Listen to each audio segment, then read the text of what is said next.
Hi, I'm Zach Kazan, managing editor at Worn & Wound. I'm joined by Kat Shoulders, head of content. Hey. Zach Weiss, co-founder of Worn & Wound. And this has been a long discussed topic, something we're finally doing. It's the Black Bay Thunderdome. We're here to defend and discuss our own personal Tudor Black Bays. Long requested, long discussed. I'm really excited to talk about all the pros and cons of our various Black Bays. Yeah. A watch line which is long revered. Kat, I want to start with you. You have a watch over there that looks like it is made for a child. Why don't you tell us about your Black Bay 54? That is false. Yeah.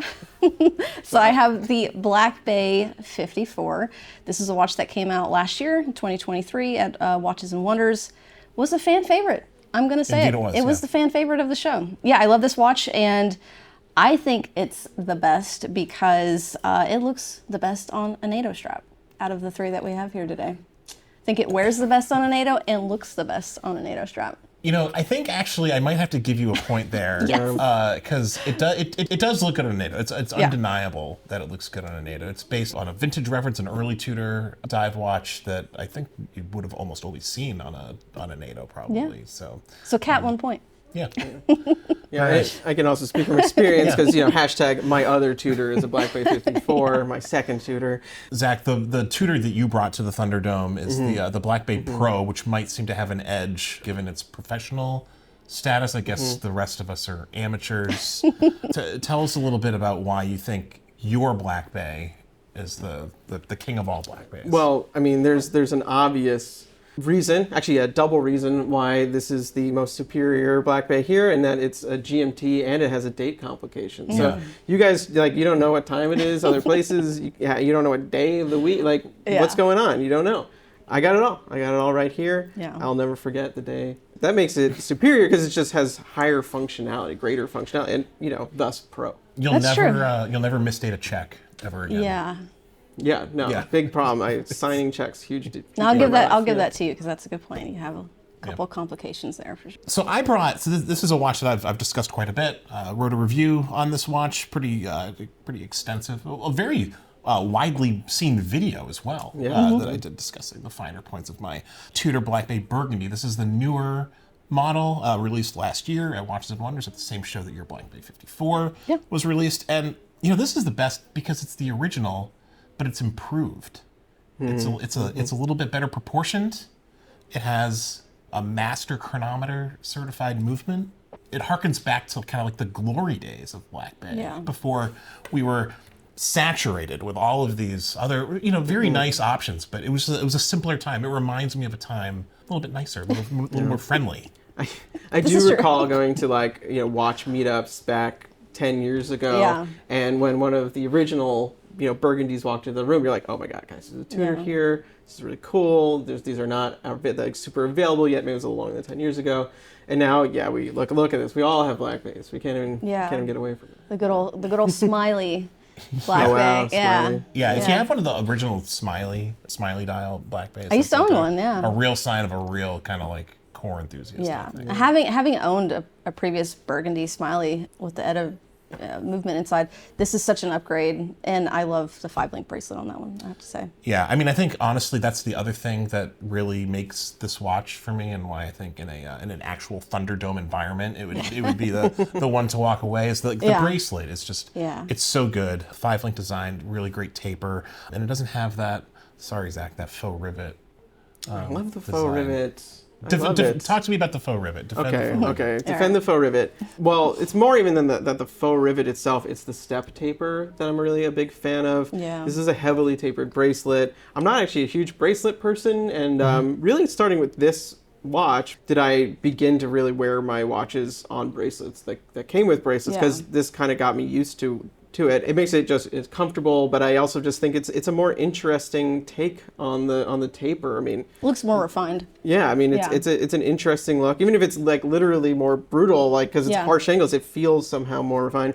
And then the rivets, I just what is there not to like? They don't bother me. Yeah, I mean it's I know they bother a lot of people. It's like an industrial, decorative sort of element. Kazan is very much against the rivets. I admit that it's kind of Are those polished center links? They are polished center links. Listen, sometimes you just want to be a little flashy, just a little bit flashy. Yeah, and I think a point that can go to all of us, and I don't have the bracelet on mine today, but I do own the bracelet, is the clasp, and Tudor has definitely stepped up their game. All of ours featured the T-Fit clasp, which is really nice.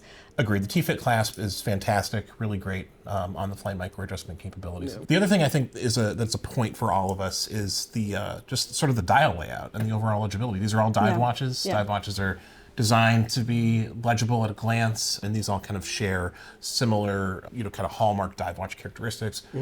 Oversized, plots of lume, really easily readable at a glance. I think that's something that all the Black Bays have going for them. But may I interject here? Of course. Another another point here is that this has the applied ceramic molded lume and not the filled, applied indices. So this is three-dimensional glowing, capabilities. You're looking at this from an oblique angle. How are you going to see the time on that at night? You can't. I can.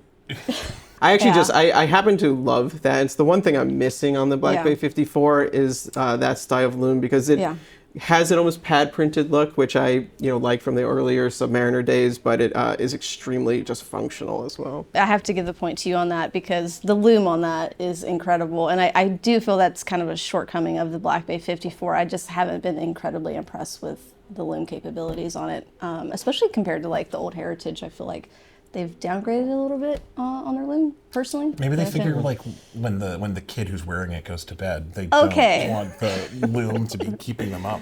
Yeah. Look, I do think I deserve a point for the thinness of this watch. I think it talked about wearing it on a NATO, but it adds to the wearability of this, and you almost don't feel like it's on your wrist.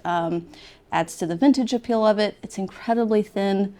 I mean, look at that case. It's amazing. It is a really nice side profile, and I know how much you think about that side profile. I do. It matters. It is a really nice looking watch from the It is the superior side profile. Yeah, you have, what is that, a brick? I mean, come on. It's a tank, it's a brick, it's a solid cube. I mean, but look, let's you got what, 37 here, you got 41 here, 39 Goldilocks. It is Goldilocks, if you guys will. It's a good size. Can you talk a little bit about, because this was a hot topic when the watch was released, the thickness of the watch. It is a thick watch. Yeah. You've been on record admitting that it's thick, but it not being problematic. It's a feature, a fact about the watch, but in the reality of wearing it, it just hasn't been an issue.